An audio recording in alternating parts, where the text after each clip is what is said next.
దాడిలో 3 ఏళ్ల చిన్నారి మృతి చెందిన ఘటన ఏదైతే ఉందో, అందరిని ఒక్కసారిగా కలవరపెట్టింది. ఏదైతే మన సుల్తానాబాద్ మండలం కాట్నపల్లిలో ఈ ఘటన చోటు చేసుకుంది. ఇటుక బట్టీల వద్ద బ్రతుకు తెరువు కోసం వచ్చిన ఒక ఫ్యామిలీ నుండి ఒక చిన్న పాప సోమవారం మధ్యాహ్నం ఆడుకుంటుండగా కుక్కలు దాడి చేసి పీక్కు తిన్నాయి ఆ పాపను. మరి బడుగు వర్గాలు భద్రత ఎక్కడుంది వాళ్ళకి? భద్రత కరువైందనే చెప్పొచ్చు. బడుగు బలహీన వర్గాలు పొట్టకూటి కోసం పొట్ట చేత పట్టుకొని వేరే అదర్ స్టేట్స్ నుంచి మన రాష్ట్రానికొచ్చి ఇక్కడ ఇటుక బట్టీల్లో పనిచేసి వాళ్ళిక్కడ బతుకుతా ఉంటే, వాళ్ళ బ్రతుకులకు కనీస సదుపాయాలు పక్కన పెడితే ముందు రక్షణ లేకుండా పోయింది. అసలు ప్రాణాలకి రక్షణ లేకుండా పోయింది. కుక్కలు ఒక చిన్న పాపను పీక్కు తిన్నాయంటే ఇంకా మనం ఎక్కడున్నామో అర్థమవుతుంది. మరి కుక్కలను నియంత్రించాల్సిన ఈ కాట్నపల్లి గ్రామ పంచాయతీ అధికారులు ఏం చేస్తున్నారు? సో వాళ్ళెక్కడి నుంచో అదర్ స్టేట్స్ నుంచి పొట్ట చేత పెట్టుకొని ఇక్కడికొచ్చి, ఇక్కడ ఇటుక బట్టీల్లో పని చేసుకుంటూ వాళ్ళందరూ గూడా అన్‌ఎడ్యుకేటెడ్ ఉంటారు. మీరు చాలా మంది చూసుంటారు ఇటుక బట్టీల్లో పని చేసే వాళ్ళని. చాలా అదర్ స్టేట్స్ పంజాబ్, ఒరిస్సా అక్కడి నుంచొస్తారు. చాలా మంది పిల్లలుంటారు. వాళ్ళకి ఒక్కొక్కరికి భార్యాభర్త ఇద్దరు గూడా ఇక్కడ వర్క్ చేసుకుంటా ఉంటారు. సో చాలా మంది అధికారులు గూడా ఇటుక బట్టీల్లో పనిచేసే వాళ్ళ పిల్లలకి ఆధార్ కార్డ్స్ ఉండాలి, వాళ్ళకి చదువు చెప్పించాలని ఇక్కడ స్కూల్‌ని గూడా ఏర్పాటు చేసి, ఒక టీచర్‌ని ఏర్పాటు చేసి వాళ్ళందరికీ చదువు చెప్పించడం జరుగుతుంటే, కనీస మౌలిక వసతుల సదుపాయాలు పక్కనుంచితే వాళ్ళ ప్రాణాలకి రక్షణ లేకుండా పోయింది. మరి దీనికి బాధ్యత ఎవరు వహిస్తారు? ఇప్పుడు అధికారులు బాధ్యత వహిస్తారా? ఈ గ్రామ పంచాయతీ వాళ్ళు బాధ్యత వహిస్తారా? మరి ఎవరు బాధ్యత వహిస్తారు? సో ఘటన అయిపోయిన తర్వాత ప్రతి ఒక్క అధికారులు ఇక్కడికొచ్చి చెకింగ్ చేస్తా ఉంటారు. నిన్న చూసుకుంటే సివిల్ జడ్జి గారు రావడం జరిగింది. ఇక్కడ ఈ ఘటనపై ఆరా తీయడం జరిగింది. అదే విధంగా ప్రతి ఒక్క ప్రజాప్రతినిధులు వచ్చి గూడా ఇక్కడ వాళ్ళందరిని గూడా ఆరా తీయడం జరిగింది. కానీ ఏం జేస్తారు? ఇప్పుడు ప్రాణాలు పోయిన తర్వాత ఎవ్వరొచ్చి చేసేదేముంది? ముందు మాత్రం దీనికి ఎటువంటి రక్షణ సదుపాయాలు ఎవ్వరు కల్పించడం లేదు. ఒకసారి మీరు విజువల్స్‌లో జూసుకుంటే ఇవన్నీ గూడా కాట్నపల్లిలో ఉన్నటువంటి ఇటుక బట్టీలు ఇవన్నీ గూడా ఇక్కడ దగ్గర దగ్గర చాలా మంది వర్కర్స్ మినిమమ్ 200, 300 మెంబర్స్ వర్కర్స్ పనిజేస్తున్నారు అదర్ స్టేట్స్ నుంచొచ్చి. సో చూస్తున్నారు గదా! మీరు విజువల్స్‌లో జూసుకోవచ్చు. సో ఆ కుక్కలు పాపని ఇక్కడికి తీసుకొచ్చి మొత్తం పీక్కు తిన్నాయి. 3 ఇయర్స్ పాప, 3 సంవత్సరాల పాప ఒంటి మీద దగ్గర దగ్గర 300 గాయాలున్నాయి. సో మీరు విజువల్స్‌లో చూసుకుంటే అక్కడ ఇటుక బట్టీల దగ్గర ఆడుకుంటున్న పాపను అక్కడి నుంచి కుక్కలు ఈ పొలాల్లోకి లాక్కొనొచ్చి ఎగ్జాక్ట్‌లీ ఇదే స్పాట్ దగ్గర మనకి పాప దొరికింది. సో, ఆ రోజు పాప ఎక్కడికెళ్ళింది కనిపించట్లేదంటూ వాళ్ళందరూ సాయంత్రం సోమవారం మధ్యాహ్నం నుంచి వెతుకుతూ ఉంటే, సాయంత్రం ఇంకొక పాప ఇక్కడ ఆడుకుంటుంటే కుక్కలొచ్చాయి అని చెప్పిన చిన్న ఇన్ఫర్మేషన్‌తో ఇదంతా గూడా సెర్చ్ చేస్తే, ఈ పొలాల్లో ఇక్కడ మనకి పాప డెడ్ బాడీ ఇక్కడ దొరకడం జరిగింది. సో, అప్పటికే పాప చనిపోయింది ఆల్‌మోస్ట్. కానీ అయినా గూడా ఇక్కడ నుంచి పాపను మళ్ళీ గవర్నమెంట్ హాస్పిటల్ తీసుకెళ్లడం జరిగి, అక్కడే పోస్ట్ మార్టం చేయడం జరిగింది. సో, బడుగు జీవులకు భద్రత కరువైందనే చెప్పొచ్చు. మరి ఆ పాప వాళ్ళ మదరు ఆల్రెడీ తను డెలివరీ అయ్యి బాలింత అంట. తను ఇంట్లో బాబుని పట్టుకొనుంది. ఆ పాప ఇక్కడ ఆడుకుంటూ బయటికొచ్చింది. సో, ఆ క్రమంలో కుక్కలు పీక్కొని ఆ పాపను మొత్తం గూడా లాక్కెళ్ళి మొత్తం పీక్కు తిన్న ఘటన ఇది. సో, ఇక్కడ జూసుకుంటే ఇక్కడ ఉన్న వాళ్ళందరూ గూడా అన్‌ఎడ్యుకేటెడ్, వివిధ రాష్ట్రాల నుంచి పొట్ట చేత పట్టుకొని ఇక్కడ పని జేయడానికి వలస కార్మికులుగా వస్తుంటారు. సో, ఈ పాప వాళ్ళ అమ్మ డెలివరీకి ఉంది అని గాబట్టి వాళ్ళని ఇంకెక్కడ వేరే ఇటుక బట్టీల్లో ఇప్పుడు ఈమె డెలివరీ అయితే మీరేం వర్క్ జేస్తారని ఎవరు తీసుకోలేదంట వాళ్ళని పని కోసం గూడా.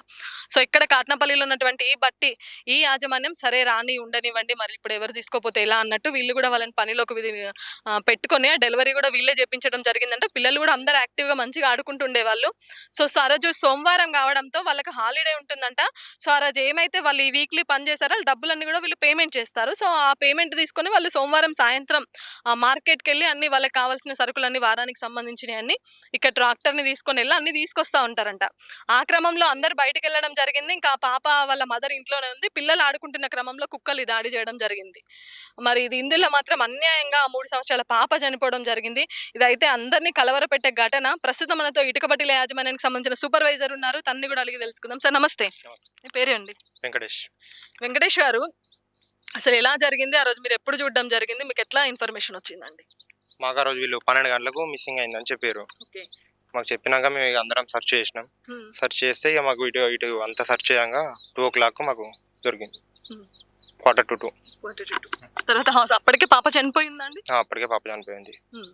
వాళ్ళ మదర్ బయటికి రాలేదు ఇంట్లో. వాళ్ళ ఫాదర్ ఎక్కడ ఉన్నారు అప్పుడు? వాళ్ళ ఫాదర్ కూడా ఇక్కడనే ఇక వాళ్ళు చిన్న చిన్న వర్క్ చేసుకుంటూ ఆ రోజు హాలిడే కదా, వాళ్ళకి సంబంధించిన కట్టెలు కానీ. మరి ఇక్కడ కుక్కలు ఎప్పుడు వస్తుంటాయండి? ఏం గ్రామ పంచాయతీ వాళ్ళు ఏం చేస్తున్నారు? అన్ని కుక్కలు ఉంటారు అట్లా దాడి చేసి ఇంతకుముందు ఎప్పుడైనా జరిగిందా? ఇదే ఫస్టా?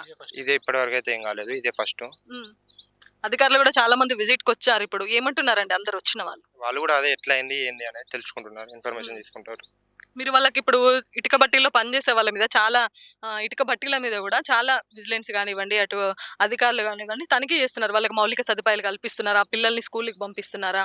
అనేవి చేస్తున్నారు. మీరు వాళ్ళకి అన్ని వసతులు ఉన్నాయండి ఇక్కడ? అన్నీ ఉన్నాయి. హ్మ్. స్కూల్ గూడా ఉన్నది ఇక్కడ. ఆళ్ళకు హ్మ్. సంబంధించినది ఏదేదైతే అవసరం ఉందో ప్రతి ఒక్కటి ఇక్కడ మేము ఏర్పాటు చేస్తున్నాం. ఓకే. వాళ్ళకి ఇప్పటికే ముగ్గురు పిల్లలు కూడా ఉన్నట్టు తెలుసు. ముగ్గురు పిల్లలు. మొన్న ఏం ఒక పాప, మొన్న ఒక బాబు. హ్మ్. అంతకుముందు ఫస్ట్ ఒక పాప, బాబు. ఇక్కడనే డెలివరీ చేపించినాం మేము ఇంకొకటి. ఇంకొకటి మీరే చేపించి హ్మ్. మీరే మేమే. అదే ఎవరు తీసుకోకపోతే మీరే వాళ్ళని పనిలోకి తీసుకున్నారని వినిపిస్తుంది. అవునవును. సో, మరి సార్ ఏదో జరగాల్సిన జరిగిపోయింది. ఇబ్బందనేది జరిగిపోయింది. అది ఎవ్వరు గూడా తీర్చలేని లోటు. మరి వాళ్ళకేమన్నా సహాయం అందిస్తున్నారా సార్ మీరు యాజమాన్యం తరపున మీ ఇటుక బట్టి యాజమాన్యం? అందిస్తాం మేము తప్పకుండా మాతోని ఎంతైతే మేము అంతవరకు అందిస్తాం కంపల్సరీ. డెఫినెట్‌లీ. ఎందుకంటే వాళ్ళ పేరెంట్స్‌ని గూడా చూడడం జరిగింది. చాలా పర్సన్ గూడా చాలా వీక్‌గున్నాడు వాళ్ళ నాన్న గూడా. నిన్న అధికారులు జడ్జి గారు గూడా వచ్చి దీని మీద ఎంక్వైరీ చేయడం ఇవన్నీ గూడా చేయడం జరిగింది. మరి గ్రామ పంచాయతీ అధికారులు ఏమంటున్నారండి? మెయిన్ కుక్కలను నియంత్రించాల్సిన బాధ్యత వాళ్ళ మీద ఉంది. వాళ్ళేమంటున్నారు చూసుకుంటాం అంటున్నారు వాళ్ళు గూడా. ఇప్పుడు? అంటే ఇంతకుముందు గూడా వాళ్ళు ఆల్రెడీ పట్టించడానికి వాళ్ళు అమౌంట్ పట్టించారు. చేసిర్రు. అమౌంట్ ఇచ్చి ఆల్రెడీ పట్టించారు కొన్ని అని వాళ్ళు చెప్పండి సార్. మధ్యలో వెళ్ళిపోయారు. ఏంటండి ఇంతకుముందు? మొన్ననే దాదాపు నెల అవుతుంది కావచ్చు. హ్మ్. వాళ్ళు కుక్కలు పట్టులు తీసుకొచ్చారు, కొన్ని పట్టించారు. పట్టించినాక వాళ్ళు ఏం చేశారు, వాళ్ళు అమౌంట్ ఇచ్చినాక వాళ్ళు మధ్యలో చెప్పక పారిపోయారు. ఓకే. అంతలా అది సస్పెండ్లో ఆగింది. వాళ్ళు దాని గురించి ట్రై చేస్తారు వాళ్ళు. సో చూస్తున్నారు కదా ఈ యాజమాన్యానికి సంబంధించిన సూపర్వైజర్ వీళ్ళైతే మేము అన్ని మౌలిక వసతులు కల్పించాము. ఇక్కడ వాళ్ళకి స్కూల్ కూడా పిల్లల కోసం ఏర్పాటు చేయడం జరిగింది. బట్ అన్ఎక్స్పెక్టెడ్‌గా ఇట్లాంటిది జరిగింది. సో మరి గ్రామ పంచాయతీ అధికారులు ఏం చేస్తున్నారు? ఇన్ని కుక్కలు తిరుగుతా ఉంటే వాళ్ళు పట్టియొచ్చు కదా! అంటే ఇంతకుముందు పట్టించారంట. బట్ తను ఎళ్ళిపోవడం వల్ల ఇప్పుడు ఆగిపోయింది. సో ఇలాంటిది జరిగింది అంటున్నారు. సో కుక్కలకి కూడా కుటుంబ నియంత్రణ ఆపరేషన్ చేపించి వదిలిపెట్టాలి అని ఏదైతే సుప్రీం కోర్ట్ ఇచ్చిన చట్ట ప్రకారం ఉందో చాలా మంది అది అమలు చేయడం లేదు. జస్ట్ మనం కుక్కలొచ్చాయని ఏమైనా కంప్లెయింట్ చేస్తే ఆ కుక్కల్ని తీసుకెళ్ళి వాటికి మందు పెట్టి చంపేస్తున్నారు. లేకపోతే ఎక్కడైనా అడవిలో వదిలేస్తున్నారు తప్ప, వాటికి దగ్గరున్న ఏమైనా రెబీస్ వ్యాధి అలాంటివి వచ్చిన వాటికి ఆ ట్రీట్మెంట్ గాని, కుక్కలకి ఏమైనా కుటుంబ నియంత్రణ చేపిస్తే, ఇప్పుడు ఒక కుక్క ఉంటే మళ్ళా 6 నెలలకొచ్చేసరికి ఒక 20 కుక్కలు తయారైతాయి అక్కడ. అదే దానికి ఆ కుటుంబ నియంత్రణ చేపిచ్చి బయట వదిలిపెడితే ఇలాంటి కుక్కలు పెరగకుండా, కుక్కల జనాభా పెరగకుండా అక్కడికి సైలెంట్ అయిపోతది. కుక్కలు ఎక్కువ ఉండడం వల్ల ఒకదానికొకటి కరుచుకొని రెబీస్ వ్యాధి వచ్చి ఇట్లా పిల్లల్ని లాక్కెళ్ళి ఇలాంటి దుర్మార్గ చర్యలన్నీ కూడా జరుగుతా ఉన్నాయి. ఎంతైనా ఇదైతే మొత్తానికి చాలా దురదృష్టకరమైన విషయం. చిన్న పాప ఎంత సఫర్ అయి ఉంటది ఆ పాప కుక్క లాక్కెళ్తా ఉంటే. సో, బట్టి తరపున యాజమాన్యం వీళ్ళందరూ గూడా ఆళ్ళ ఫ్యామిలీని తప్పకుండా ఆదుకుంటాం. మాకు చేతనైనంత వరకి వాళ్ళకి సహాయ సహకారాలు అందిస్తామంటూ గూడా వీళ్ళు చెప్తున్న వైనం ఇది. వాళ్ళ ఫ్యామిలీ ఉన్నారు. మరి ఆ పేరెంట్స్‌తో గూడా ఒకసారి మాట్లాడే ప్రయత్నం చేద్దాం. వాళ్ళ ఫ్యామిలీస్ ఉండేది గూడా మీరు చూడొచ్చు ఇటుక బట్టీలో. దగ్గర దగ్గర ఒక 30, 40 కుటుంబాలు ఇక్కడ ఉన్నాయి. ఇలా చిన్నగా ఇల్లు కట్టుకొని దీంట్లో షెల్టర్ తీసుకుంటా ఉంటారు వాళ్ళందరూ గూడా. పొద్దున పూట ఈవినింగ్స్ అట్లా ఇప్పుడు ఎండాకాలం కాబట్టి మార్నింగ్, ఈవినింగ్ అట్లా వర్క్ చేస్తారు. ఇప్పుడంతా రెస్ట్ తీసుకుంటుంటారు వీళ్ళందరూ గూడా. సో, ఆ పాప చనిపోయిన ఏదైతే ఆ పాప ఉందో 3 ఇయర్స్ ఆ పాప వాళ్ళ మదరు, ఈ అమ్మ, ఒక చిన్న బాబు గూడా ఉన్నాడు అమ్మకి. ఇక అమ్మని మాట్లాడించడం కూడా వాళ్ళ బాధ ఎక్స్‌ప్రెస్ జేయలేము మనము. వాళ్ళ తెలుగు గూడా రాదు. వీళ్ళు వేరే స్టేట్స్ నుంచి ఇక్కడ పని జేయడానికొచ్చారు. సో, ఇగ వాళ్ళని కదిలించడం గూడా లేదు. ఆమెను చూస్తే అంత బాధ అనిపిస్తుంది. ఎట్లుందో మీరు విజువల్స్‌లో గూడా చూసుకోవచ్చు వాళ్ళ సిట్యుయేషన్స్ గూడా. ప్రస్తుతం ఆ పాప ఎవరైతే కుక్కల దాడిలో చనిపోయిందో, ఆ పాప వాళ్ళ నాన్నున్నారు మనతో. వీళ్ళు ఒరిస్సా నుంచొచ్చి ఇక్కడ వర్క్ జేస్తున్నారు. సో, మరి వాళ్ళ ఫాదర్‌ని గూడా అడిగి తెలుసుకుందాం. భయ్యా కబ్ దేఖా తూ బచ్చా కో last time? Last time ma'am मैं 1-1:30 बजे के अंदर देखा और सब जगह ढूंढते-ढूंढते उसको गया तो कहीं नहीं मिला हमारा बेटी। हुँ, उसके बाद आया तो हमारा वो दीदी लोग सब इधर चिल्लाते-चिल्लाते आ रहा था तो तुम्हारा बेटी उधर गिर गया बोला तो हम दौड़ते-दौड़ते उधर तक देखने के लिए गया तो उधर हमारा बेटा खेती में उधर गिरा था। उस टाइम में बहुत ढूँढा कहीं भी नहीं मिला था। हुँ। जाके देखा तो उधर गिर के पड़ गया था और कुत्ता सब काट दिया था उसको। उधर अभी मर गिरा गए बच्ची आज। हाँ उसका डेथ हो गया था। देखने के टाइम में वो जिंदा नहीं था। सो सुबह से भी नहीं देखा बच्ची को? तू खेलता है बच्ची? हाँ बच्ची खेल रहा था। हुँ, सुबह भी इधर मैं काम कर रहा था तो मेरा पास भी आया था वो। हुँ। वो कल उसका अगला दिन मैं उसको कुरकुरी गिन लिया तो वो खाते खाते हमारे पास आया था फिर चला गया। उस टाइम से उसको नहीं देखा। एक बार पीछे इधर ऑफिस के सामने खेल रहा था। उस टाइम थोड़ा सा बात किया उधर लेटरिंग करने के लिए मैं गया तो घर जाओ बेटा बोला तो ठीक है पापा बोल के वो उधर ही खेलते रह गया उधर नहीं आया। उसके बाद ऊपर चला गया मैं। अभी भी तुम्हारा बेबी को भी देखा, छोटा बच्चा है, उन भी रोता है। सो लास्ट तू वो ये बट्टी वाला ओनर्स के लिए गानी गवर्नमेंट के लिए क्या चाहता है भैया तू? मैं वो क्या बोलता सर तू गरीब आदमी उधर गरीब आके काम आदमी हूँ करता मैं। है। मेरा तो मदद करने से वही मेरा बेटी को मेरा शांति मिलेगा, उतना ही मैं कहना चाहता हूँ। मेरा कोई ज़रूरत नहीं कुछ, मेरा तो बेटा नहीं है, चला गया। मेरा बेटी को अच्छा से भगवान अच्छा रखे, वही मेरा दुआ है। సో చూస్తున్నారు కదా, వాళ్ళ ఫాదర్ చెప్తుంటే అయితే ఏడుపు వస్తుంది. ఎవరేం చేసినా మా పాపనైతే తిరిగి ఇవ్వలేరు కదా.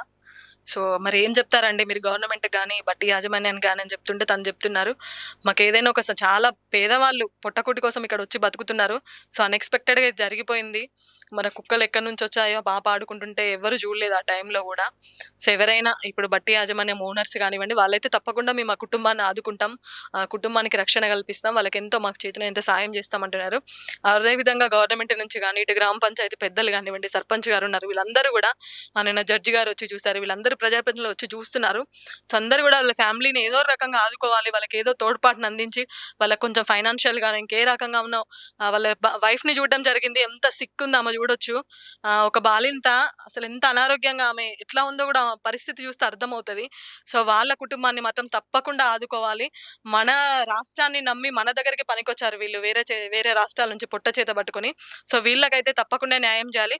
ఇటు బట్టి యాజమాన్యం నుంచి అయితే తప్పకుండా వాళ్ళు అవసరమైన సహకారాలు అన్ని కూడా మేము అందిస్తామంటూ చెప్తున్నారు. సో ప్రజాప్రతినిధులు ఎవరైతే ఉన్నారో వాళ్ళు కానివ్వండి, గ్రామ సర్పంచ్ వీళ్ళు కానివ్వండి, తప్పకుండా వాళ్ళ ఫ్యామిలీని అయితే ఆదుకోవాలంటూ మన సుమన్ టీవీ తరపున అయితే ప్రత్యేకంగా విజ్ఞప్తి చేస్తున్నాం. కెమెరా పర్సన్ రాంబాబుతో లావణ్యారెడ్డి, సుమన్ టీవీ, సుల్తానాబాద్ నుండి.